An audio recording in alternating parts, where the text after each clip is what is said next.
ॐ सहना भवतु सहना भुनक्तु सह वीर्यं कृवावहै तेजस्विनावधीतमस्तु मा विद्विषावहै। आज की सत्संग संत समागम पुस्तक से पूज्य संत शरणानंद जी महाराज के विचाराधीन है। स्वामी जी को किसी ने पूछा है, गुरुदेव शरणागति का साधन क्या है? शरणागति के बारे में आज सत्संग चल रही। शरणागति का वैसे तो सीधा अर्थ यह है कि हमारी तरफ से हमने जो कुछ पकड़ रखा है उसको हटा देना। हमारे भीतर बहुत कुछ पकड़ा हुआ है बिना फालतू का, और वही बाधा है शरणागति होने में। और हम किसी न किसी के गुलाम। शरणागति मतलब हम किसी न किसी की शरणागति तो लेते ही हैं। हमें जैसे कोई आदमी आलसू है तो उसने आलस्य की शरणागति ले रखी। समझ आया बात? शरणागति तो उसने ले ली, लेकिन ली कह रही आलसी रही। कोई लोभ की शरणागति ले रखा है तो लोभ की शरणागति ले रखी है। पैसों की शरणागति, पैसों के लिए कुछ भी करने के लिए तैयार है। पैसों के लिए उसको आलस आता नहीं, नींद आती नहीं, प्रमाद आता नहीं। पैसे के लिए कुछ भी करने के लिए चला जाता है, थकावट लगती नहीं, क्यों? उसके प्रति वो शरणागत हुआ है। तो ऐसे संसार में हर व्यक्ति किसी न किसी के प्रति शरणागति करके ही जीता है। इसका मतलब ये होता है कि बिना शरणागति कोई जी नहीं सकता। बिना शरणागति कोई जी ही नहीं सकता। अगर शरणागति के बिना जी सकता है तो फिर केवल एक वो परमात्मा ही है। अगर आप किसी की शरणागति किए बिना अगर जी सको तो आप में परमात्मा को कोई अंतर है ही नहीं। एक। अब दूसरी बात है कि शरणागति तो किसकी करनी चाहिए, किसके प्रति शरणागति होनी चाहिए? शरणागति तो परमात्मा के प्रति होनी चाहिए, जो नित्य है, अविनाशी है, अखंड है, आनंद स्वरूप है। ऐसा ही होता है। शरणागत होने वाले महानुभाव को ये भली प्रकार जान लेना चाहिए कि किसको शरणागत होना चाहिए। एक। दूसरी बात, किसके शरणागत होना चाहिए। दो। और तीसरी बात, किस लिए शरणागत होना चाहिए। मार्मिक बात है।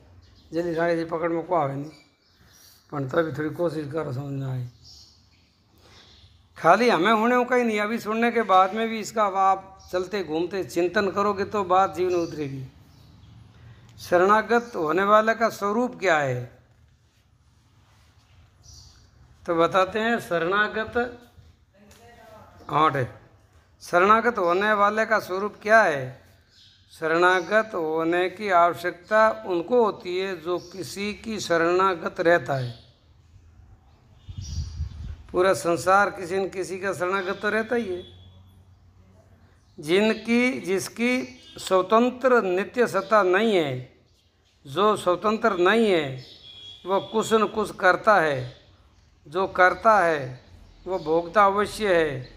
अर्थात शरणागत होने वाले का स्वरूप यही है, जो स्वतंत्र भी ना हो,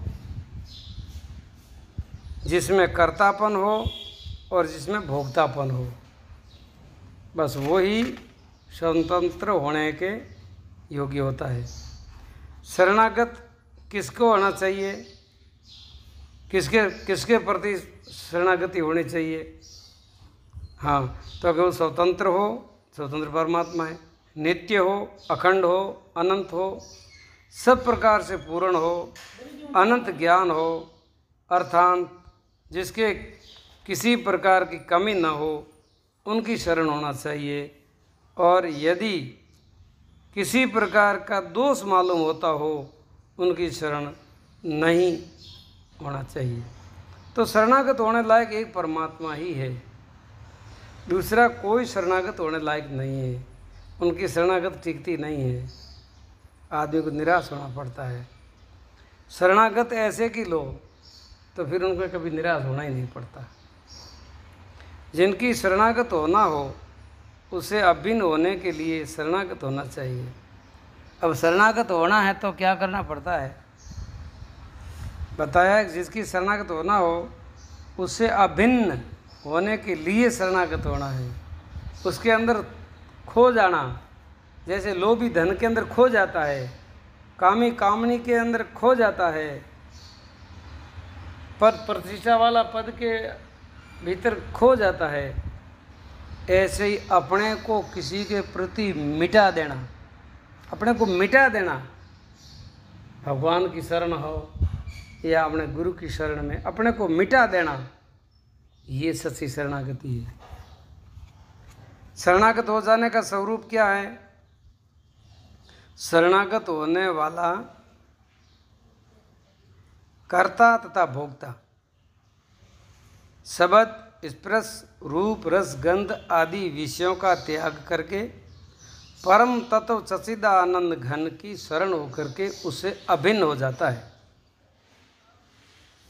इसका अर्थ ये होता है दृष्टा, दर्शन और दृश्य, ये त्रिपुटी का अभाव हो जाता है। ये इसमें तीनों ही फिर नहीं रहते, दृष्टा, दृश्य और दृष्टि। यही शरणागति का असली स्वरूप है। जिस प्रकार पानी का बहाव रोक देने से वहाँ से पानी निकलता था, वहाँ पानी ऊपर चढ़ना शुरू हो जाता है। इसी प्रकार विषयों का त्याग करते ही, विकारों का त्याग होते ही भोक्ता अपने आप अपने निस्वरूप परम तत्व में स्थायी भाव से विलीन हो जाता है। ये विलीनता ही शरणागति है। उसके अंदर लीन हो जाना, उसके अंदर गलतान हो जाना, उसके अंदर गल जाना। जैसे पानी के अंदर नमक गल जाता है, ऐसे ही उसके अंदर गल जाना, ये शरणागति है। संयम क्या है? जो सुनने वाले की प्रसन्नता के लिए जो बोलता है, जो मिलने वाले की प्रसन्नता के लिए मिलता है, जो खिलाने वाले की प्रसन्नता के लिए खाता है, जिसकी आंखें रूप की सार्थकता के लिए देखती है, जिसके कान शब्द की सार्थकता के लिए सुनते हैं, जिनकी नाक गंध और सार्थकता के लिए सूंघती है, इसी न्याय के अनुसार जिनकी सभी क्रियाएं होती है, उन क्रियाओं का कर्ता पर कुछ भी अर्थ नहीं होता।